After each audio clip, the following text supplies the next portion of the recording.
Let's look at another use case, which I think the other one is more interesting, the second one.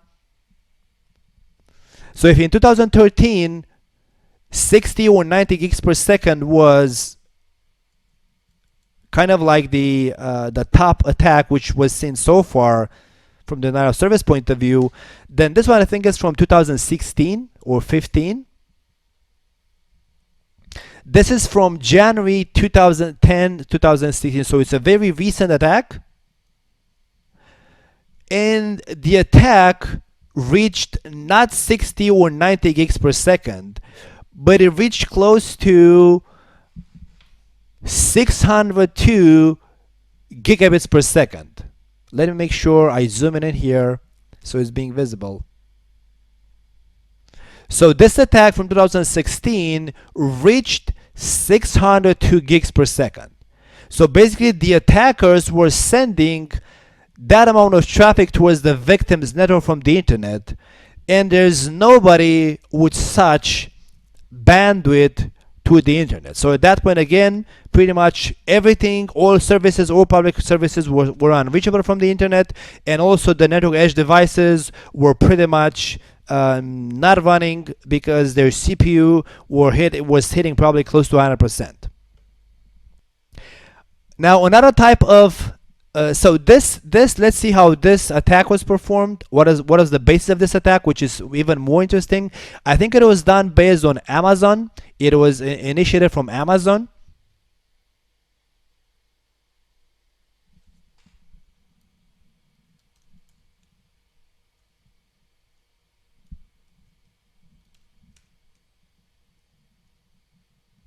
There we go.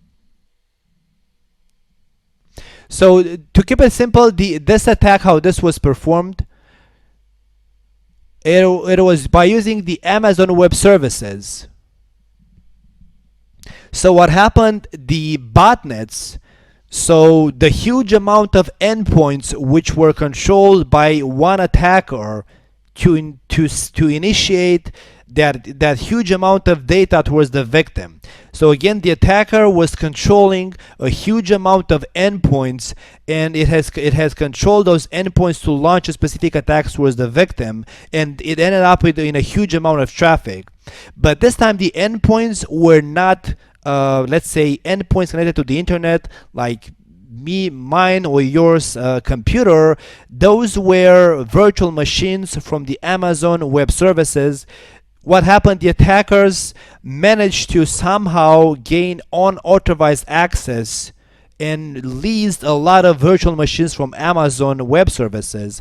And clearly Amazon has a huge amount of available processing power to be leased to its services. So the attackers managed to fire up many virtual machines, and from those machines they have launched attacks towards the victim.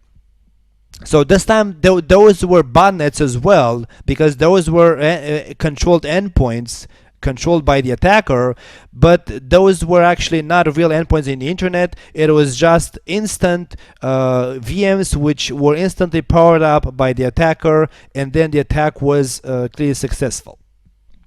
Other type of such denial of service attacks I have outlined in here. It is going to be legitimate user request. So like towards an application. Like what can happen is, this is also something which is very difficult to not only detect but also stop. It's like, for example, if this is your server in here, this is a web server, let's say. This is a web server which is reachable from the internet. What can happen is that the attacker can likewise control multiple infected endpoints. So the attacker controls all of these endpoints, endpoint 1, endpoint 2, endpoint 3, and endpoint 4. It's going to use those endpoints to send valid requests towards the server. So this is not like a TCP SYN attack or whatever. Those are going to be valid requests, but those requests are going to be asking, for example, get www.xyz.com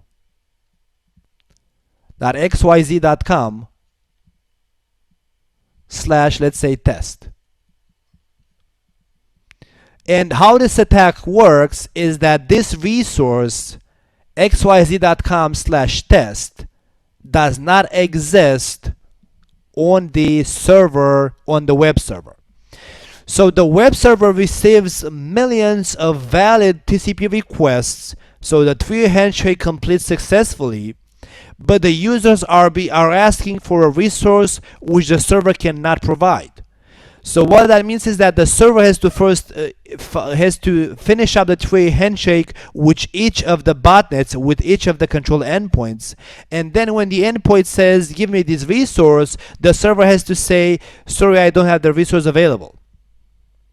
So it's basically this is millions and millions of valid requests, but for a resource which doesn't exist, and this is going to end up consuming server resources, which is going to end up in a denial of service, because the server runs out of memory, out of resources, and at that point the end result is unexpected. Now, denial of service and distributed denial of service mitigation options. We're vulnerable, most of it because of the internet nature.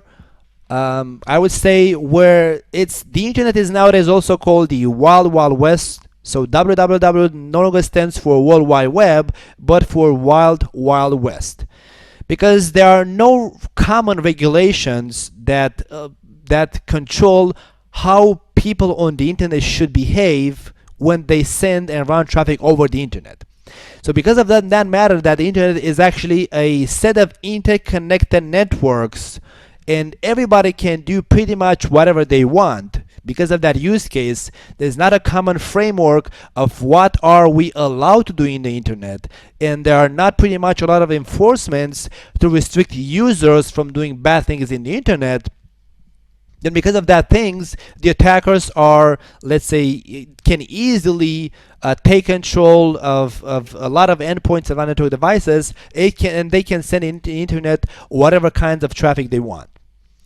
Also because of TCP stack connection limits, which was the TCP SYN flood attack, because of the flood attack amplification, we're going to speak in a couple about the amplification attack, or because input packets are not RPF checked, which means that as packets enter the network, the sources are not checked if they are valid or not.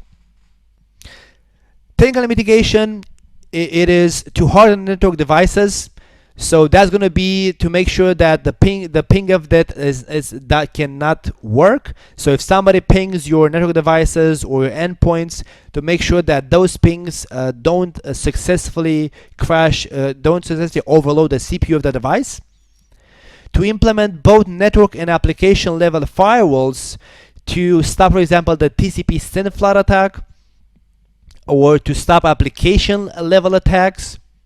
So, for example, if we speak about the TCP SYN flood attack, that can be stopped with the regular firewall, because looking back at the diagram in here,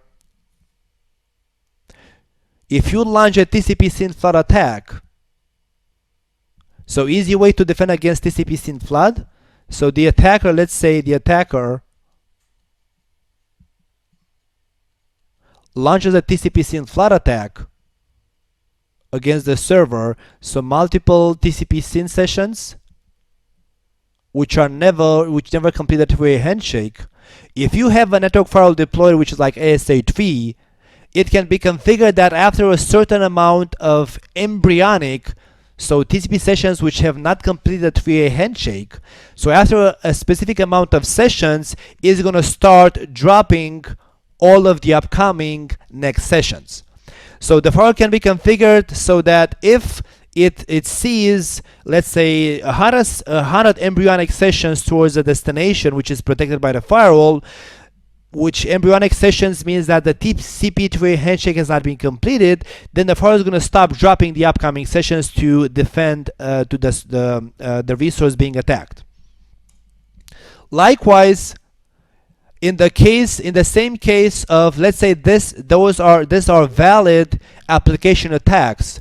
So in the case of the application attack against the server, where the attacker was requesting a resource which was not available on the server, like www.xyz.com/test, then if this is a web application firewall in here, if this can be a web application firewall, then that firewall can be configured to do application inspections, and the firewall can actually identify that somebody from the internet asks about resources which don't exist on the server level, and then that firewall can actually block all of the upcoming requests which are asking for something which doesn't reside on that server. So that's going to be the web application firewall.